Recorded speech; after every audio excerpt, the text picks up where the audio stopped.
काठकोपनिषद में ही पहले ये बात बताई गई कि मत्वा धीरो हर्ष शोक औजहाति। तो जो मनन करने वाला है सो विज्ञानात्मा है, छाया है, और जिसका मनन करता है वो परमात्मा है, आतप है। इसलिए पहले ग्रंथ में भी यही प्रकरण है। और ब्रह्म विदो वदंती, ब्रह्मवेत्ता लोग इसका वर्णन करते हैं। और फिर द्वासुपर्णा सयुजा सखाया, इस मंत्र का अर्थ जो दूसरे ब्राह्मणों में और उपनिषदों में दिया हुआ है उसका भी यही अभिप्राय है। इसका कहने का अभिप्राय ये हुआ कि गुहाम प्रविष्ट अवात्मानौ, ये जो यहाँ छाया तपो ब्रह्म विदो वदंती है, इसका अभिप्राय ये है कि अविद्या से अपने को भोक्ता मान करके आभास जो है, पंचदशी में जिसको आभास कहते हैं, आभासे न माया आभासे न जीवे सौ करोति, माया ने आभास से जीव और ईश्वर का भेद बना दिया। तो वो जिसका आभास है वो नित्य शुद्ध बुद्ध मुक्त परमात्मा, और जो आभास हुआ सो बन गया विज्ञानात्मा। क्यों बन गया? तब बुद्धि आदि के साथ तादात्म्य अपन्न हो गया। तो बाबा इस परमात्मा को ढूंढना हो तो कहीं दूर देश में जाने की जरूरत नहीं है। आओ इस शरीर के भीतर, है ना, एक आकाश ये बाहर जो दिखाई पड़ता है वो शरीर में भी ज्यों का त्यों है ना, और उस शरीर के साथ चलता फिरता नहीं है। उसके भीतर हार्दाकाश है ना, और वो हार्दाकाश जो है उसमें परमाकाश है, परम व्योम है। वो परम व्योम जो है वो आत्मा का स्वरूप, उसमें देश तो कल्पित है, आना जाना कहाँ से होगा? उसमें तो काल कल्पित है, उसमें जन्मना मरना कहाँ से होगा? उसमें ये देह और प्रपंच पंचभूत जो हैं ये कल्पित हैं? उसमें रोग शोक मोह कहाँ से होगा? उसका किसी के साथ संबंध कहाँ से होगा? तो ऐसा वो परमात्मा है जिसका इसमें विवेक के द्वारा वर्णन किया गया है। जस्सेतुहु ईजानानाम अक्षरम ब्रह्म यत्परम अभयम तितीर्षताम पारम नाचिकेतम शकेमहि यह सेतुहु ईजानानाम। देख, ईजान जो है जजमान बोला, ईजान यह का ई हो गया है, ये ईज्य बोलते हैं। जैसे यजन करते हैं ना, यजन करना, तो यज्ञ करने वाले को तो बोलते हैं यष्टा, यजमान, यजन करेगा। और जिसका यजन किया जाता है उसको ईज्य बोलते हैं, हो ईज्य। ईज्य माने यजन करने योग्य। तो इसी प्रकार ये जजमान शब्द जो है उनका यहां हुआ ईजान। उनके लिए बहुवचन है ईजानानाम। तो जो लोग यज्ञ करते हैं वो यज्ञ करने वाले दुख रूपी संसार से पार कैसे होते हैं? तो कर्म रूप यज्ञ करेंगे तो, उपासना रूप यज्ञ करेंगे तो,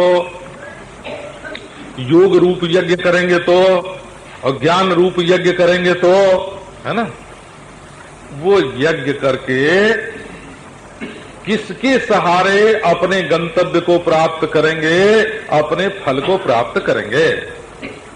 तो फलमतः उपपत्तय है। मनुष्य जो कर्म करता है उसका फल देने वाला ईश्वर होता है।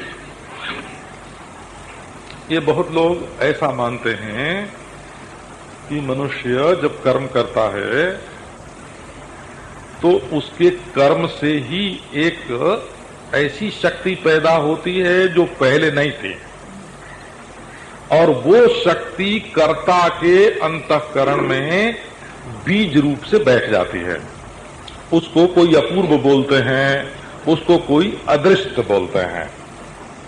हम जितना भी काम करते हैं, हमने ये काम किया, ये होना चाहिए हो तब अपूर्व की उत्पत्ति होगी, भला हमने ये काम किया, है ना, अपने फायदे के लिए किया, श्रद्धा से किया, कामना से किया, भावना से किया, तो जब कोई भी कर्म हम करते हैं और अपने कर्तापन का अभिमान जागृत होता है कि मैंने ये किया, उसी समय हमारे अंतःकरण में एक ऐसा संस्कार है ना बैठ जाता है, एक ऐसी छाप पड़ जाती है कि समय समय पर है ना वो उभरती देखने में आती है। कभी कभी ये जो सपने आते हैं ना, आप बताओ ये कहाँ रहते हैं कि सपने आते हैं? कर्ता के अंतःकरण में ही तो वो बैठे रहते हैं संस्कार रूप से और समय पर उदय होते हैं। अनियंत्रित अंतःकरण में स्वप्न के समय उदय होते हैं। अच्छा, जब यादें आती हैं, ये बचपन की याद आ जाती है, तो बचपन में किसी ने एक चूहा मार दिया हो, है ना, और बुढ़ापे में रोने लगा, कि भला वो बचपन का मारा हुआ चूहा बुढ़ापे में क्यों रुलाता है? उसकी स्मृति कहां से उदय हुई? बोले जानबूझ के चूहा मारा था ना, कर्तापन था उसमें, तो उसका संस्कार बैठ गया और उसमें से स्मृति उदय हो गई। तो जब आदमी काम करता है तब उसको नहीं मालूम पड़ता कि हम क्या काम कर रहे हैं, लेकिन वो रिकॉर्ड हो जाता है हृदय में मनुष्य के। बोला अब ये जो पट्टी है ना जिस पर ये रिकॉर्ड हो रहा है, इसको लेके आंख से ढूंढो कि इसमें कहां वे वाक्य, कहां वे शब्द, कहां वो ध्वनि, है ना, ध्वनि ही तो अंकित हो रही है ना, वो ध्वनि कहां अंकित हो रही है? आंख से ढूंढने पर नहीं मिलेगी, आंख से ढूंढने पर वो ध्वनि नहीं मिलेगी हो, लेकिन इसमें अंकित हो रही है कि नहीं? इसी प्रकार हमारे जीवन में कर्तृत्व पूर्वक जानबूझ करके किए हुए जो कर्म हैं वे अंकित होते हैं। और जब हम कबूल करते हैं अपने भीतर ही भीतर कि हाँ मैंने ये काम किया, है ना, एक देवता को हमने 5 रुपए का भोग लगाने का, है ना, वचन बोला था, लेकिन जब काम हो गया तब भोग नहीं लगाया, बोले तो अपने आप ही हो गया, हमने ही कर लिया, है ना। तो अब वो जो पहले बोला है ना कि 5 रुपए का भोग लगा करके लगावेंगे हम, हमारा काम हो जाएगा, तो है, तो वो तो जानबूझ के लगाया, बोला है कि नहीं? तो वो मरते समय महाराज ऐसी याद आवेगी उसकी कि हमसे बड़ी गलती हुई जो हमने अपनी बात पूरी नहीं की, है ना। जब रोग होगा, कोई रोग होगा, जब दुख आवेगा, तब वो भीतर बैठा हुआ है, निकलेगा, है ना, तब देवी कहेगी आके, ऐसा मालूम पड़ेगा बेहोशी में कि देवी आके कहती है कि तुमने हमको भोग नहीं लगाया है, हनुमान जी लेके गदा डांट रहे हैं कि तुमने हमसे वादा किया था, पूरा नहीं किया। वो कहां बैठी रहेगी वो बात, है ना। ये जो तुमने जानबूझ करके बोला है ना वचन, उसका संस्कार तुम्हारे चित्त में रहेगा, तो अपूर्व जो है वो फल देने वाला होगा। कोई कहते हैं कि इसमें अपूर्व मानने की कोई जरूरत नहीं है, असल में सबके हृदय में ईश्वर रहता है? और हृदय में जब ये बात बैठ जाती है तो ईश्वर के नोट में आ जाती है। हो अपने दिल में जितनी बातें होती हैं, हाँ, उनको ईश्वर नोट कर लेता है, और समय समय पर अपनी ही तराजू पर तौले हुए, अपनी मान्यता से माने हुए, अपने स्वीकार किए हुए जो कर्म हैं उनका फल ईश्वर देता है। बोला तो इस अब बोले कर्म तो आज किया और इसका फल 50 बरस बाद मिलेगा, 5 बरस बाद मिलेगा, तो कर्म तो आज हुआ और नष्ट हो गया, होम आज किया और पूरा हो गया है, इसका फल 5 बरस बाद कैसे मिलेगा? तो कुछ लोग कहते हैं कि इसका अपूर्व रहता है अंतःकरण में, बोला, और कुछ लोग कहते हैं कि नहीं, है ना, ईश्वर जो है ना वो सर्वज्ञ है ना, वो तुम्हारे किए हुए कर्म का फल देता है। तो सेतु माने ईजाना नाम सेतु, सेतु माने मेड़ हो, 2 खेतों के बीच में दोनों की मर्यादा बनाने वाली, कर्म और फल की मेड़, मर्यादा, कौन है? तो बीच में ईश्वर। आज तुमने कर्म किया और कल वो तुमको फल देगा, तो बीच में कौन था? करे जो सुषुप्ति में रहता है सो। ये बात आप निश्चित समझना कि एक ही चीज से जब अनेक चीज बने, जब एक सोना कंगन बने हाथ में पहनने के लिए, कुंडल बने कान में पहनने के लिए, हार बने गले में पहनने के लिए, तो उसको गढ़ने वाला होगा कि नहीं होगा? सोना तो एक चीज है, उसमें जब अनेक चीज बिल्कुल व्यवस्था पूर्वक, रचना पूर्वक, उपयोग के लिए प्रयोजनानुसार बन रही हैं, तो ये बात माननी पड़ेगी कि उस एक धातु को अनेक रूप में बनाने वाला है ना। जब किसान ने एक खेत में गेहूं पैदा किया और एक खेत में चावल पैदा किया, एक खेत में मटर पैदा किया, तो उसने वैसा बीज बोया कि नहीं बोया? तो यदि कर्म संस्कार के अनुसार न माना जाए, है ना, एक में अनेकता, एकता। ये समुद्र में तरंग उठती है, पानी तो एक है, तरंग क्यों उठती है? बोले भाई इसमें हवा का धक्का लगता है ना।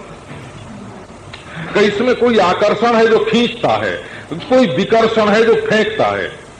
तो जैसे आकर्षण और विकर्षण की उपस्थिति से ही, वायु के दबाव से ही समुद्र में ज्वार उठते हैं, इसी प्रकार कहीं भी एक चीज यदि अनेक रूप दिखाई पड़ता हो तो ये मानना पड़ेगा। श्रुति ने कहा कि ये सेतु, वो कर्म और कर्म फल के बीच में पुल का कहें, एस सेतुर विधारणा। श्रुति ने कहा कि ये सेतु है, विधारणा सबको यही पकड़ करके रखता है। लेकिन अब कहो कि हम तो दुख के समुद्र में डूब रहे हैं महाराज, कैसे इसमें से निकले हैं? तो जस सेतु, भगवान का नाम लो, उसका ध्यान करो, उसका ज्ञान प्राप्त करो, उसका आश्रय लो, उसके साथ अपने आप को जोड़ो, उसके साथ अपने आप को जोड़ो, तो वही पकड़ के तुमको पार करेगा। यश सेतु ईजाना नाम। जब तुम्हें ज्ञान होगा तो वो तुम्हारा आत्मा है, और जब ध्यान करोगे तब तुम्हारा वो ध्येय इष्ट देव है ना। जब योगाभ्यास करोगे नारायण, तब वही तुम्हारे हृदय में समाधि के रूप में प्रकट होगा। जब धर्मानुष्ठान करोगे तो वही फल के रूप में आवेगा। और आपको ये सूचना तो बारंबार हेमलता रतनसी भाई से और शर्मा जी से मिली है कि सत्साहित्य प्रकाशन ट्रस्ट की ओर से एक चिंतामणि नाम की त्रैमासिक पत्रिका प्रकाशित होने जा रही है। तो विचार संबंधी गंभीर पत्रिका होने के कारण उसको अभी त्रैमासिक रखा है, और यदि हमारे पाठकों की रुचि बढ़ेगी तो उसको मासिक भी बाद में किया जा सकता है। तो इस पत्रिका में ये देखो आ गया। हाँ, इस पत्रिका में नारायण, एक तो अर्वाचीन विज्ञान माने जो नूतन विज्ञान है उसके अनुसार भी, और जो हमारा प्राचीन विज्ञान है वैदिक विज्ञान उसके अनुसार भी, और बड़े बड़े जो इस विषय के विद्वान हैं, जैसे ये अंक आया है तो इसमें श्री करपात्री जी महाराज का लेख है इष्टदेव की उपासना। इसमें महामहोपाध्याय पंडित गिरधर शर्मा, जो वेद विज्ञान के बड़े भारी पंडित माने जाते थे, का उनका आत्मा के स्वरूप का विचार, वेद विज्ञान के वो बहुत बड़े विद्वान माने जाते थे। अभी काशी में हैं महामहोपाध्याय पंडित गोपीनाथ जी कविराज हैं, उनका लेख है सत्संग के कुछ क्षण, माने समन्वयात्मक लेख है कि असल में ये ज्ञान, भक्ति, धर्म है ना, ये सब कहाँ ले जाते हैं, एक ही जगह पर ले जाते हैं। बड़ा विद्वत्तापूर्ण, पांडित्यपूर्ण अच्छा, एक डॉक्टर रघुवीर का लेख है कि संसार में जितनी भाषाएं हैं, विश्व की सभी भाषाओं पर संस्कृत का प्रभाव प्राप्त होता है। वो स्वयं 60-70 भाषाओं के विद्वान थे हो, डॉक्टर रघुवीर बड़े भाषा शास्त्र के बड़े भारी विद्वान थे।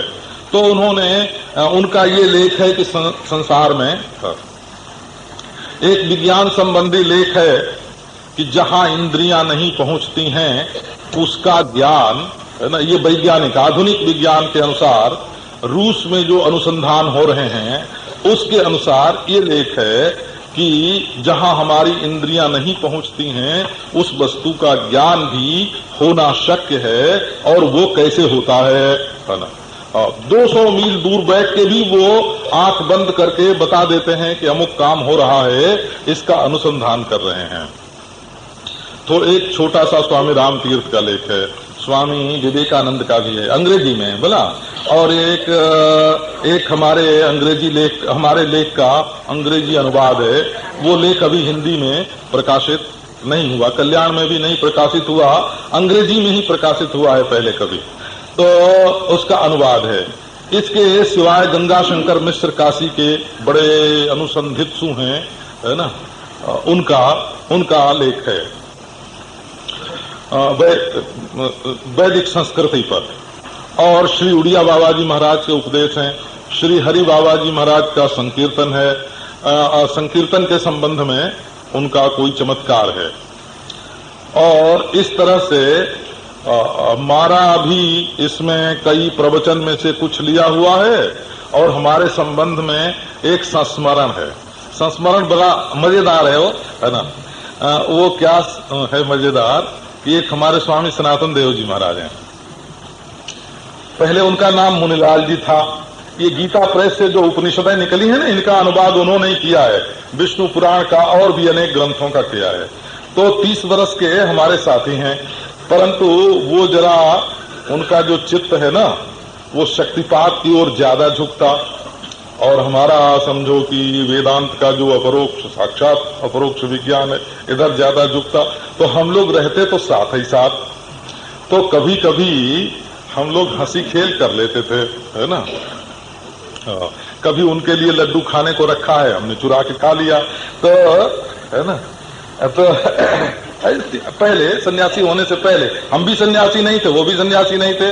उसके बाद दोनों सन्यासी हो गए, तो बचपन के हमारे संस्मरण जो उनको याद है ना, वो उन्होंने लिखे हैं। हम उड़िया बाबा के ट्रस्टाधिपति हैं, और वो उड़िया बाबा के ट्रस्ट के क्या है, वाइस प्रेसिडेंट हैं, और मैं ट्रस्टाधिपति हूं। हमारे ट्रस्ट में एक ट्रस्टाधिपति है और 3 प्रेसिडेंट हैं, तो 3 में से एक वो हैं। अच्छा, तो उन्होंने हमारे 30 वर्ष के संस्मरण, जो उनको हंसी की बात, खेल की बात, उस समय तो हमारी उम्र भी 26-27 वर्ष की होगी, तो उनकी माँ को बहुत हंसाते थे, उनको बहुत हंसाते थे, साथ साथ हम लोग रहते थे, तो वो सब बचपन की बात लिखी हुई है। और भी बीच बीच में कितनी बातें इसमें साधन संबंधी, भजन संबंधी तो कम है। विचार ये है, अब आगे की बात आपको बताते हैं। विचार ये है कि इसको हम केवल आध्यात्मिक पत्रिका नहीं रखना चाहते हैं, है ना, केवल आध्यात्मिक नहीं, इसमें धार्मिक और आर्थिक, भला अर्थशास्त्र संबंधी, जो प्राचीन वेदों में जो अर्थशास्त्र का और प्राचीन शास्त्रों में निरूपण है, और माने धन कमाने की पद्धति भी और उसके वितरण की पद्धति भी। अच्छा, और भोग शास्त्र, काम शास्त्र जो है ना, प्राचीन वात्स्यायन का, और दूसरे और नवीन दृष्टि से भी, और नारायण मोक्ष शास्त्र, वेदांत और दर्शन शास्त्र और भक्ति शास्त्र, इनके जो गंभीर दार्शनिक विचार हैं, है ना, वो गंभीर विचार की पत्रिका रखने का ख्याल है। ये जो इसमें चमत्कारी बातें हैं ना ज्यादा, है ना, जैसे पानी पर चलने वाली, आसमान में उड़ने वाली, है ना, और हाथ रख के ज्ञान करा देने वाली, वैसी बातों को रखने का ख्याल नहीं है। एक कहानी इसमें है चक्र जी की एक कहानी भी छपी हुई है, और चुटकुले हैं, और अंग्रेजी के कुछ लेख हैं, और इसमें विज्ञापन भी छपेंगे, अच्छा, इसमें खंडन मंडन है ना, यदि कोई शास्त्रार्थ चाहेगा तो पूर्व पक्ष उत्तर पक्ष भी छपेंगे बोला, और कल्याण की तरह बिल्कुल दुबक के नहीं चलेंगे बोला। तो और यदि कोई बढ़िया पुस्तक आवेगी तो उसकी समालोचना भी करेंगे, है ना। और जो मतभेद के विषय हैं उनके बारे में भी ये पत्रिका अपनी राय देगी, है ना। चुनाव पर भी राय देगी बोला, है ना। और गो हत्या बंदी पर भी इसमें विचार प्रकट होंगे। राजनीतिक, सामाजिक, सांस्कृतिक जैसे एक आम पत्रिका होती है, प्रधानता वेद शास्त्र पुराण ज्ञान विज्ञान की, ऐसी ये पत्रिका होगी। तो इस पत्रिका का अभी पहला अंक आया है हाथ में इसके।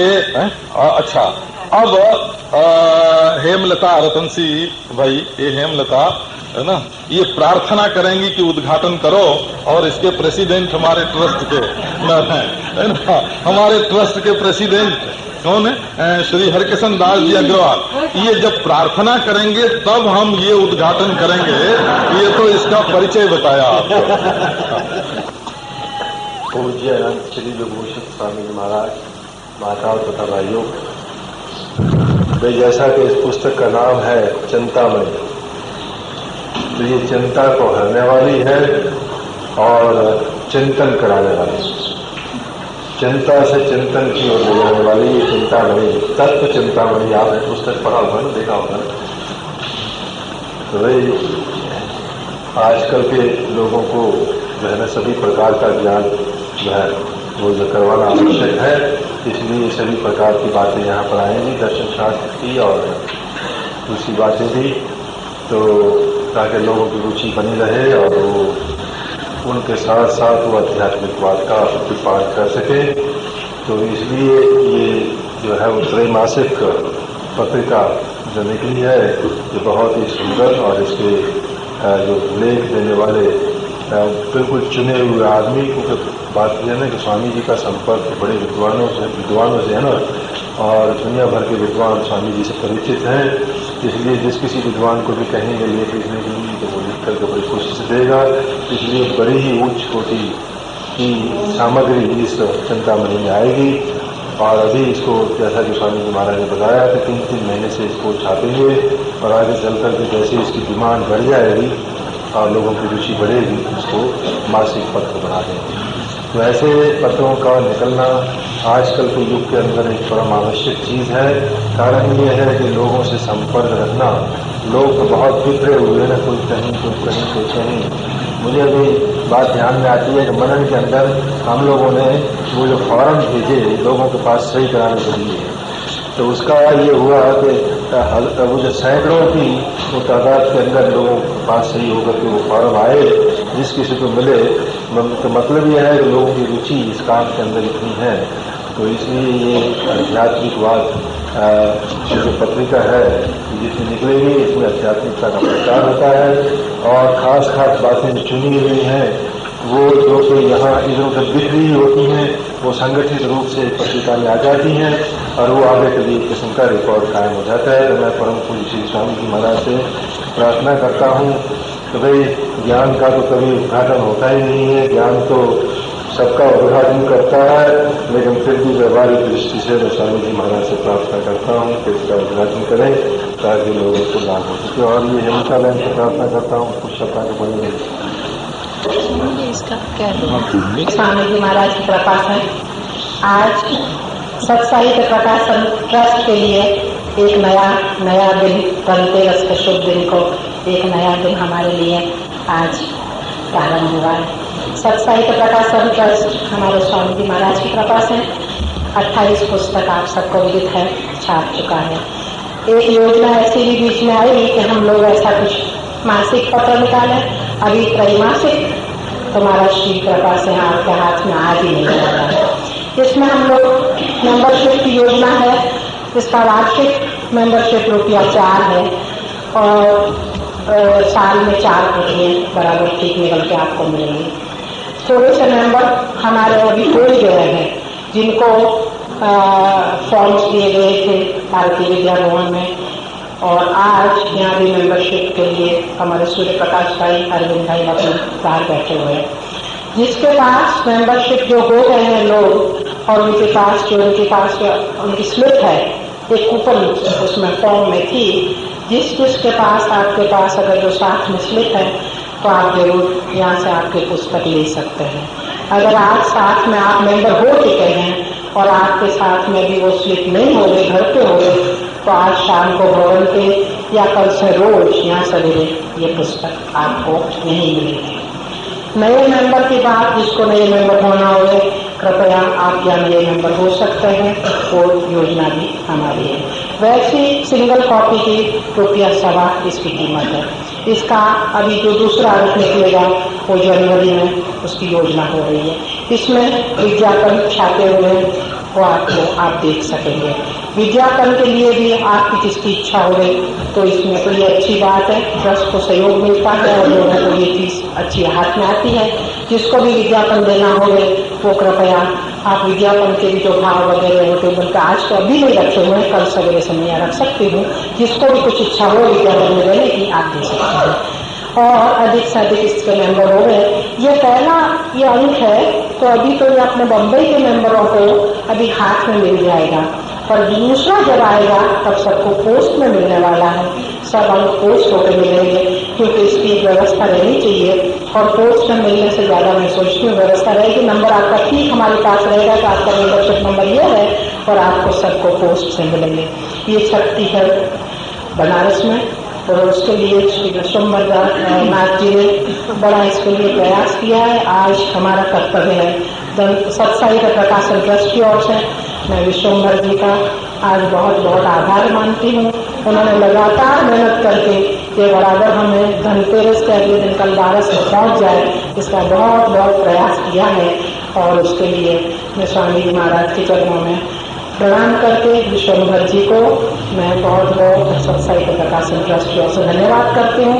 आज हम लोग को और उन लोग को विश्वम्भर जी को एक पत्र भी भेज देंगे तो हमें बड़ा आनंद हुआ है। इसकी मेंबरशिप के लिए तो मैंने एक तरह से कई दिया है और अगर जो आपको शाम को जितने लोग आ गए वहाँ भी हो सकते हैं। अभी आगे महाराज जी इसके ऊपर इसका उद्घाटन करेंगे और स्वामी जी महाराज इसके ऊपर ज्यादा प्रकाश डालेंगे। चिंतामणि शब्द का तो ऐसा अर्थ है कि अपने हृदय में जब कोई चिंता होवे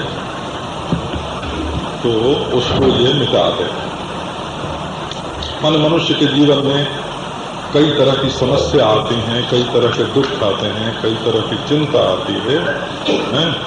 उसको मिटाने का जो उपाय है उसको चिंतामणि बोलते हैं। तो संस्कृत भाषा में चिंतामणि शब्द का अर्थ परमात्मा होता है। बोला अभी 2-3 दिन पहले ये कठोपनिषद के भाष्य में विश्व रूप इव चिंतामणिवत प्रकाशक है। शांकर भाष्य में आया था कि स्वयं परमात्मा चिंतामणि के समान विश्व के रूप में प्रकाशित होता है। मन चिंतामणि में कोई विकार नहीं होता और वो विश्व के रूप में बन जाता है। वल्लभाचार्य जी महाराज चिंतामणि का ही दृष्टांत बहुत ज्यादा देते हैं। श्री कृष्ण का एक नाम चिंतामणि है, एक गणेश चिंतामणि विनायक होते हैं, बोला उनका नाम एक चिंतामणि है। हनुमान जी का एक नाम चिंतामणि है और चिंतामणि एक प्रकार का मणि, पारस मणि जिसको बोलते हैं ना, स्पर्श मणि, उसको भी चिंतामणि बोलते हैं। तो ऐसे चिंतामणि शब्द का जो कोश है, इसकी जो डिक्शनरी है ना, वो बहुत बड़ी है। तो ये चिंतामणि पत्रिका एक समझो कानपुर से एक सज्जन ने 1000 रुपया भेजा है कि उसको इस काम में लगा दिया जाए।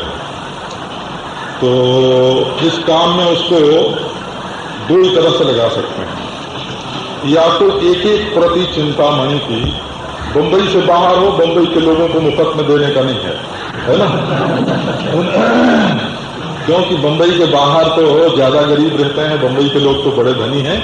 वैसे कोई चीज बढ़ती है तो इन लोगों को जब टूटते देखते हैं, टूट पड़ते हैं ना, मुफ्त में बढ़ती है और टूट पड़ते हैं कि पहले हम, तो थोड़ा संकोच तो होता है कि बंबई के लोग मुफ्त में लेने के लिए इतने क्यों व्याकुल होते हैं।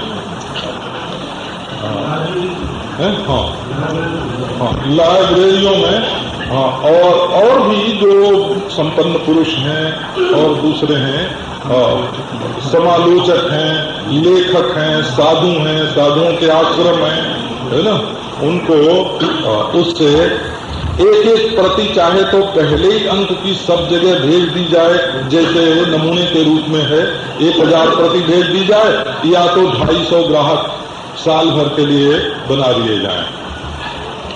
अच्छा, और ये ऐसा है कि जैसे आप लोग हैं वो एक एक ग्राहक बन जाएं, इससे तो 150 ग्राहक बन जाने से तो पत्रिका चल नहीं सकती।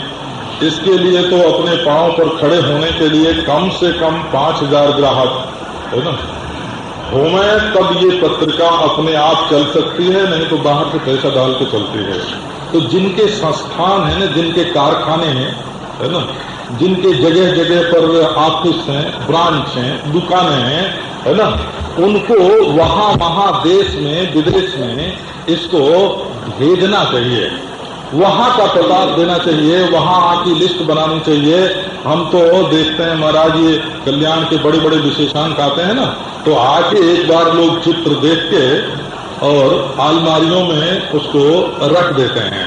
हम लोगों का कहना ऐसा था पहले जब हम वहां थे, जब कि कल्याण के, है ना, ग्राहक बहुत अधिक हैं परंतु पाठक कम हैं, ऐसे हम लोग बोलते थे, बोला। अच्छा, तो हमें तो ग्राहक की जरूरत तो है ही, है ना, अनुग्राहकों की जरूरत है जो अनुग्रह करे पत्रिका पर, और उसके साथ साथ जो इसमें सिद्धांत प्रकट होगा ना, वो हमारा कोई व्यक्तिगत सिद्धांत प्रकट करने के लिए ये पत्रिका नहीं है, ये तो समाज सेवा जैसे होती है ना, उसके अंग के रूप में, और हमारा जो प्राचीन धर्म है, प्राचीन संस्कृति है, और वो विज्ञान के साथ कहाँ तक मिलती है, विज्ञान के साथ कहाँ तक उसका समन्वय हो सकता है, ये एक इसमें दृष्टिकोण है।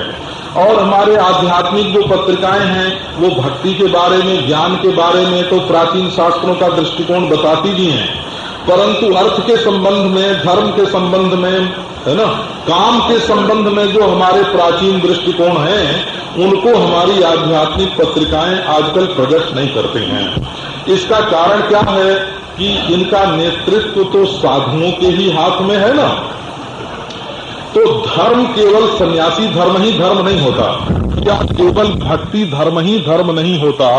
धर्म तो घर गृहस्थी में, है ना, बच्चे के साथ कैसे बरतना, माँ के साथ कैसे बरतना, पति पत्नी का परस्पर कैसे बर्ताव करना, पड़ोसी के साथ कैसे बर्ताव करना, है ना, व्यापार में ग्राहक के साथ कैसे बर्ताव करना, दुकानदार के साथ कैसे बर्ताव करना, ये सारी बातें जो हमारे व्यवहार शुद्धि की हैं, धर्म संबंधी, अर्थ संबंधी, काम संबंधी, व्रत संबंधी, पूजा संबंधी, इनका विज्ञान क्या है और हमारी रहनी कैसी होनी चाहिए।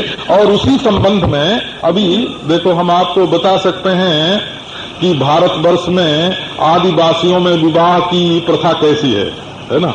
अब पारसी लोग जो हैं वो यज्ञोपवीत को किस रूप में धारण करते हैं, है ना। आर्य समाजियों में विवाह संस्कार कैसा होता है और सनातन धर्मियों में विवाह संस्कार कैसा होता है, और दूसरे देशों में, अमेरिका में, रूस में, चीन में और अफ्रीका के जंगली जातियों में किस प्रकार की धार्मिक प्रथा हैं, उनके बारे में आपको जानकारी प्राप्त होए तो आपके चित्त में बड़ी सहिष्णुता आवेगी कि देखो, जैसे और देशों में होता है वैसे ही अपने देशों में भी होता है, जैसे यहाँ एक्सीडेंट हो जाते हैं वैसे दूसरे देशों में भी होते हैं हो, और जैसे यहाँ दुख आता है वैसे दूसरे देशों में भी दुख आते हैं, दूसरी जातियों में भी आते हैं। तो दुख के सहन की एक शक्ति का अपने जीवन में उदय होता है, सुख का विकास होता है, हम समृद्धि की ओर चलते हैं। इसलिए ये जो चिंतामणि है, ये चिंतामणि आपके जीवन में सारे दिशा में प्रकाश दे, मार्गदर्शन दे, ऐसा उद्योग करने का विचार है। तो सत साहित्य प्रकाशन ट्रस्ट के प्रेसिडेंट तो हैं हमारे हरकिशन दास जी। और मंत्री हैं हेमलता बहन, और दादा कोषाध्यक्ष हैं रतन सिंह भाई, और इसमें बल्लभदास मरी वाले, कामदार है ना, फूल कृष्ण चंद्र चेलाराम सिंधियों में, और कृष्णदास गोविंद राम और फूलचंद, ये सब इसके ट्रस्टी हैं। और वो हमारे जो वो हैं चंद्रकांत मर्चेंट, लेडी कुसुम बहन कन्या, ये सब इसके ट्रस्टी हैं। और मैं समझता हूं कि इतने बड़े बड़े जब ट्रस्टी हैं, है ना नारायण, और ये संकल्प करेंगे कि ये पत्रिका चले और लोगों को इसकी जो वस्तु है ना वो प्रिय और उपयोगी मालूम पड़ेगी, तो आशा यही है कि ये पत्रिका अच्छी तरह से देश में चलेगी। तो हम इसका उद्घाटन करते हैं।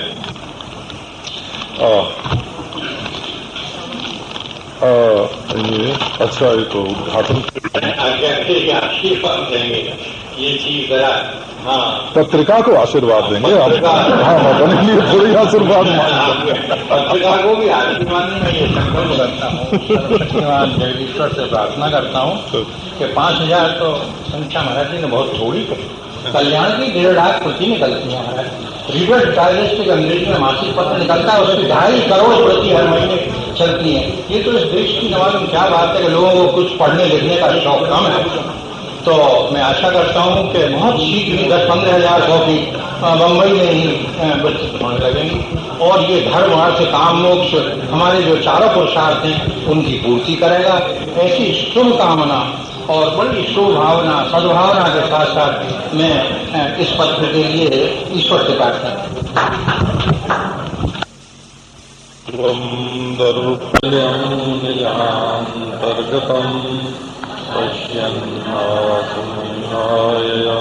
बहिर्वोद्भूतं यथा निद्रया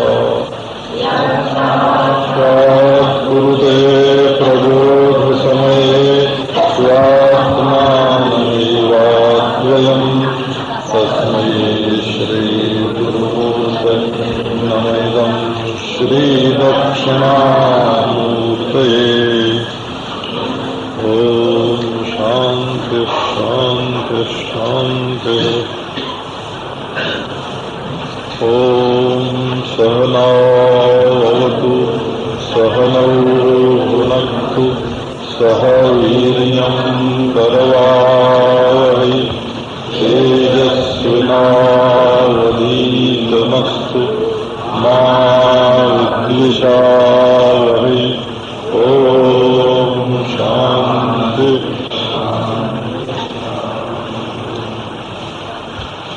सेतुः ईजानानाम् अक्षरं ब्रह्म यत्परम् अभयं तितीर्षतां पारम् नाचिकेतं शकेमहि। आत्मानं रथिनं विद्धि शरीरं रथमेव तु बुद्धिं तु सारथिं विद्धि मनः प्रग्रहमेव च। इंद्रियाणि हयानाहुः विषयास्तेषु गोचरान् आत्मेन्द्रियमनोयुक्तं भोक्तेति आहुर्मनीषिणः।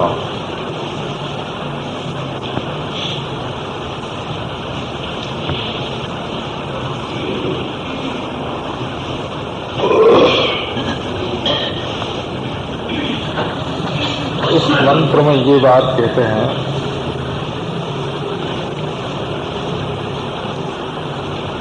कि कर्मी और ब्रह्मवेत्ता दोनों परम ब्रह्म का और अपरम ब्रह्म का, परापर ब्रह्म का आश्रय लेते हैं।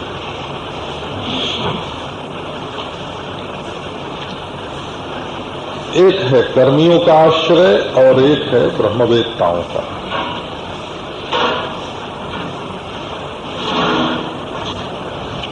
कर्म के संबंध में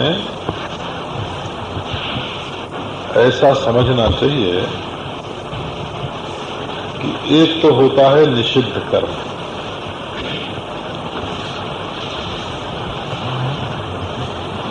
तो निषिद्ध कर्म करने से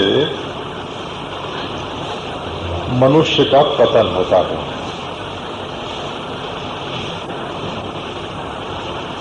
निषिद्ध माने जो काम मना किया हुआ है कि ये नहीं करना चाहिए।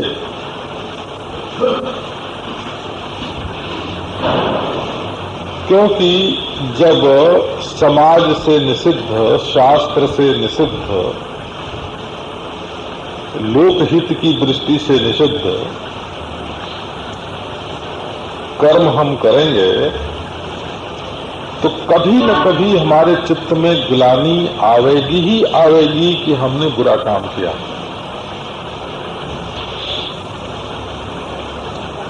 बोले हम नहीं मानते, अच्छा बुरा नहीं मानते, पाप पुण्य नहीं मानते।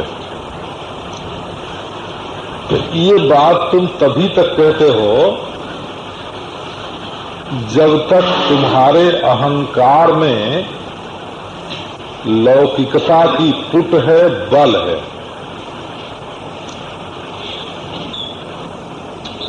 जब बीमार पड़ोगे, जब अपने में दैन्य मालूम पड़ेगा, जब कोई तुम्हारी मदद करने वाला नहीं दिखेगा, उस समय तुम्हारा मन निर्बल पड़ जाएगा। और जब निर्बल पड़ेगा तब वो भीतर ही भीतर ये बात स्वीकार करेगा, कबूल करेगा भीतर से कि ये काम हमको नहीं करना चाहिए था, हमने किया सो गलत किया, इंद्रियों के बस में होके किया, विषय लोलुपता से किया है, दूसरे को नीचा दिखाने के लिए किया, अपने अहंकार की पूजा प्रतिष्ठा के लिए किया। कभी न कभी बुरा काम करने वाले को ग्लानि होगी ही होगी।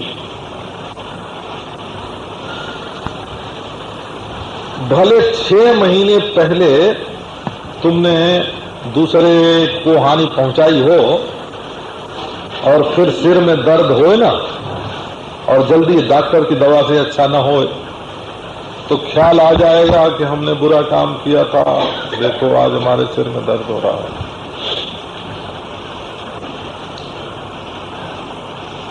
और दूसरी बात है विहित का अकरण।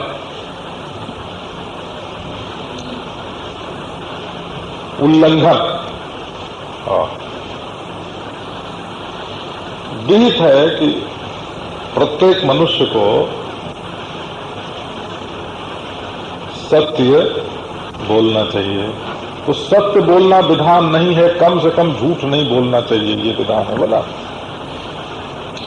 क्योंकि जो जो सत्य होए वो सबको बताए देने का नहीं होता। तो आवश्यक भी होए, उपयोगी भी होए, बोलने में मिठास भी होए, दूसरे को सुख भी होए, समयोचित भी होए। बोलिए तो तब जब बोलिबे की रीति जानो, तब छंद अर्थ अनूप जाने लइए। गाइए तो तब जब गाइबे की रीति जानो, है ना। तो गाना तो तब जब कुछ ताल, है ना, राग रागनी ग्राम मूर्छना कुछ मालूम होवे। राग रागिनी का अंग भंग करने के लिए नहीं गाया जाता। तो विहित जो संध्या बंदन आदि नित्य कर्म हैं, उनका अनुष्ठान न करने से, मन विधि का उल्लंघन करने से और निषिद्ध का आचरण करने से मनुष्य को प्रत्यवाय होता है। प्रति माने प्रतीप, अव माने अधः, अवाक, और अयन माने गमन। अपने लक्ष्य की विपरीत दिशा में अधोगमन होता है, प्रत्यवाय होता है। और यदि विहित कर्म का अनुष्ठान करते हैं और निषिद्ध का परिवर्जन करते हैं तो अभ्युदय होता है। अभि माने चारों ओर, उद माने ऊपर, अय माने गति। सर्वतोमुखी ऊर्ध्व गति होती है, सर्वतोमुखी प्रगति होती है। अभी माने सर्वतोमुखी और उत माने ऊर्ध्व, उन्नति, और अय माने गति। हम उन्नति की ओर बढ़ते हैं। सर्वतो